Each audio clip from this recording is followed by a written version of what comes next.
Imagine you and 3 other friends decided to go into the tiny hole filled with extremely cold water that leads through the narrow, dark tunnel to a small opening with a limited amount of oxygen. However, on the way back, there wouldn't be enough air for a deep breath to dive back. Here at the Faculty of Truth, we will delve deep into the tragic story called the Gollum Cave Incident and show you exactly how 4 young individuals got trapped and fought for their lives in the dark, claustrophobic passage. On the evening of August 17, 2005, a group of 5 friends went out for dinner and found themselves discussing a hidden cave on the side of Y Mountain.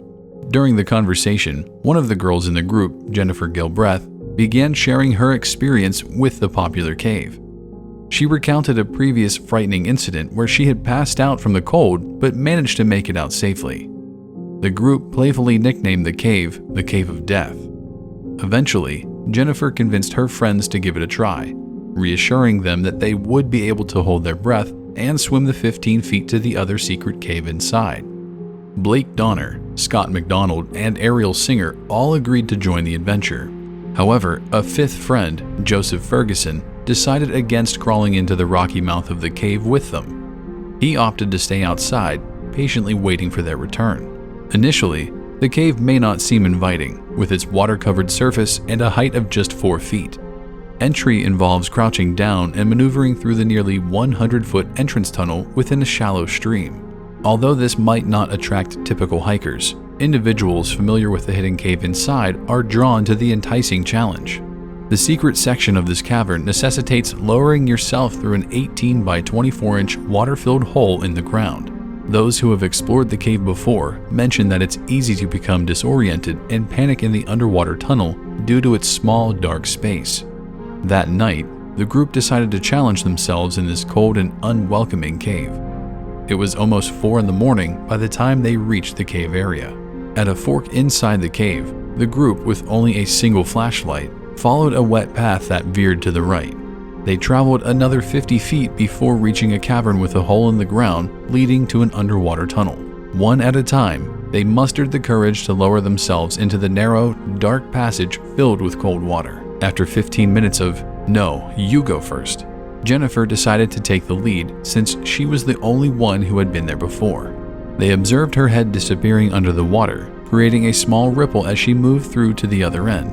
The tunnel filled with water was as compact as an average TV, measuring just 2 feet in width and 4 feet in height. One after the other, Blake, Scott, and Ariel descended into the tunnel, adhering to the direction pointed out by Jennifer. There is a rope that traverses the tunnel to help explorers get through safely. One end is tied to a rock at the entrance and the other to a log in the small second cavern. The rope allows explorers to pull themselves along the tunnel, but if they lose the rope, the danger level rises, especially if the normally clear water becomes clouded by sediment stirred from the tunnel floor by explorers swimming through the tunnel. This is exactly what happened with a previous explorer named Brian Lamprey that had been through the tunnel before. Although he was with experienced friends who helped guide him, he lost the rope on the way back to the exit. He said while swimming back from the cavern, he missed the exit hole and ended up at a dead end several feet past the hole. By scooting backwards, he was able to relocate the hole and get out. He was extremely lucky as he discovered the opening just a fraction of a second before inhaling a lungful of water. Around 5 a.m., all 4 successfully reached the inner chamber. Inside, they emerged through another opening, drawing breath in the confined space between the chest-high water and a 6-foot tapered ceiling. The cavern had the capacity for up to 8 people, offering approximately 3 feet of airspace above the water. Concurrently, Joseph maintained his patient vigil for the return of his friends, uncertain about the duration of their cave exploration due to the absence of a clear plan. Upon entering the inner chamber, all 4 were likely nervous and breathless, their hearts racing with adrenaline. Upon escaping the water, they would have taken a relieving deep breath. Unfortunately, the air in this compact space was probably compromised. In caving, bad air refers to any air that deviates from the normal composition of 21% oxygen and 79% primarily nitrogen, with trace gases at negligible percentages. The stagnant nature of this cave, coupled with a closed water source, likely led to a buildup of carbon dioxide. Gradually, as visitors lingered in the inner chamber, the oxygen levels diminished and carbon dioxide began to accumulate. Carbon dioxide is recognized for its tendency to accumulate in limestone caves due to erosion and seepage from decaying plant matter. Additionally, there were indications that candles were left burning inside, further reducing the available oxygen.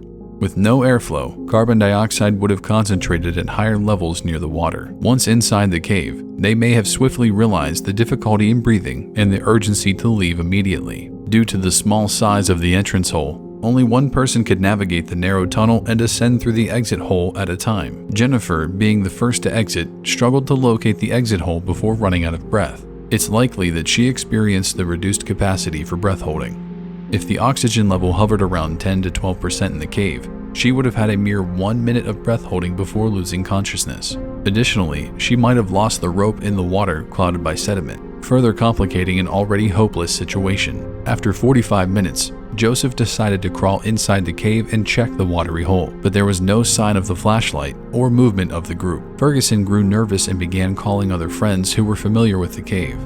Eventually, at 6:25 a.m., he called the police.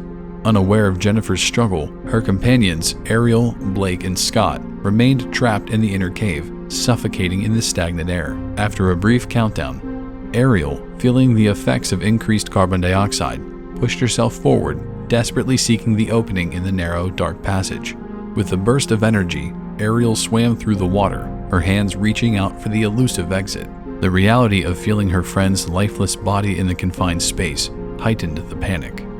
The supposed clear passage now felt claustrophobic, with no room for two to navigate the tight opening. Meanwhile, Blake and Scott, breathing the deteriorating air, faced the increasing challenge of survival.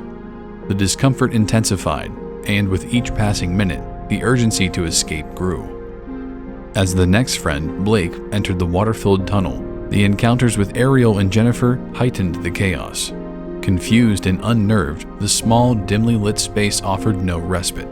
Ariel, unconscious and near death, needed saving, yet the limited dimensions made it nearly impossible for Blake to move past her. The final member of the group, who remained in the oxygen-depleted chamber for an extended period, entered the tunnel to reunite with their friends at the opposite end. Soon after discovering the blocked passage, panic set in. In such a compromised condition, he might have swiftly lost consciousness. Once rescue crews arrived, they began pumping water out of the cave and pumping oxygen back in to provide air for the victims if they were alive and running out of air.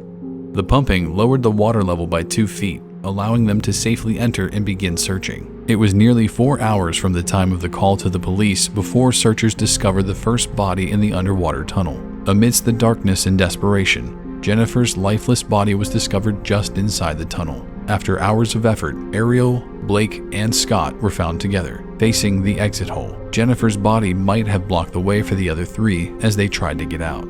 One of the 3 bodies was found on the floor of the tunnel. The other 2 bodies were found floating. Autopsies confirmed drowning as the cause of death, and the evidence pieced together from the scene shed light on the tragic fate of 4 bold young adults. The cave entrance, now a somber memorial, was filled with concrete, a stark reminder of the dangers lurking within, and a solemn effort to prevent further loss of life in the unforgiving Gollum Cave.